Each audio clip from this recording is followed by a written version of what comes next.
બનાસકાંઠા જિલ્લાની પાલનપુર તાલુકાની ખસા ગામની 3.5 વર્ષની બાળકી કે જે પુનર્જન્મની આપવીતી લોકો સમક્ષ રજૂ કરી રહી છે, જેને લઈ બાળકી ચર્ચાસ્પદ બનેલી જોવા મળી રહી છે।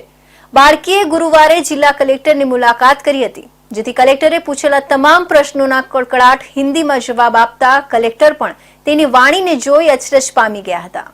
બનાસકાંઠા જિલ્લાના પાલનપુર તાલુકાના ખસા ગામની 3.5 વર્ષીય દક્ષા સોશિયલ મીડિયા તેમજ મીડિયામાં ધૂમ મચાવી રહી છે, જે પોતાના પુનર્જન્મને લઈ ચર્ચામાં આવી છે। અંજારમાં ભૂકંપ થયો તે વખતે ભૂકંપના કારણે ધાબુ પડવાથી મરી ગઈ હોવાનું રટણ કરી રહી છે, ત્યારે તેના પુનર્જન્મને લઈ લોકોમાં ચર્ચાનો વિષય બન્યો છે। ત્યારે સમગ્ર દેશમાં આ બાળકી ચર્ચામાં આવતા બનાસકાંઠા કલેક્ટર વરુણ કુમારને બાળકી મળવા માટે આવી હતી, જેથી કલેક્ટર વરુણ કુમાર પણ તેની સાથે વાતચીત કરતા ચોંકી ગયા હતા અને તેની બોલીને જોઈ અચરજ પામી ગયા હતા કે આટલી નાની બાળકીનું અદ્ભુત જ્ઞાન જોઈ તેમને પણ શિક્ષણ લગતી જરૂરિયાતો પૂરી પાડવા હાકલ કરી હતી, તેમજ આ અંગે તપાસ કરી રહ્યા છે। नाम है दक्षा, देश की करूंगी रक्षा। हिंदी किसने सिखाई बेटा? भगवान ने सिखाई। हमको तो नहीं सिखाई भगवान ने, आपको कैसे सिखाई? वो तो नहीं पता। पहले आप कहाँ रहते थे? अंजार में रहते थे। अंजार में कहाँ?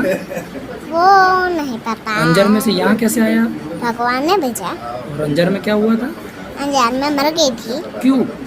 स्कूल से घर पे जा रही थी, हाँ तो बाद में मर गई। ऐसे ही मर गई? क्या हुआ था वहाँ पे? धरतीकंप हुआ था, फिर सब मर गए, सब बच्चे मर गए थे। Mummy papa? वो भी मर गए। पापा क्या कपड़े पहनते थे?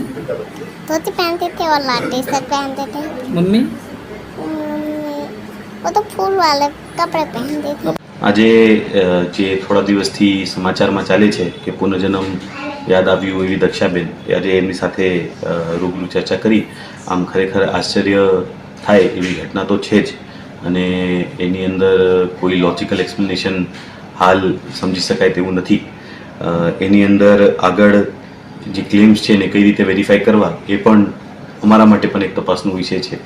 તો આગળ જતાં દીકરીની સલામતી માટે અને એમના ભણતર વગેરે માટે જે રજૂઆતો થઈ છે એને ધ્યાનમાં રાખીને તંત્ર દ્વારા જે જરૂરી પગલાઓ છે લેવામાં આવશે, અને ભવિષ્યમાં કોઈ વેરિફિકેશનની પણ કોઈ જો પદ્ધતિ ધ્યાને આવે તો એ પણ કરાવવામાં આવશે। એમની સાથે વાત કરતા નવું શું લાગ્યું શું અમને?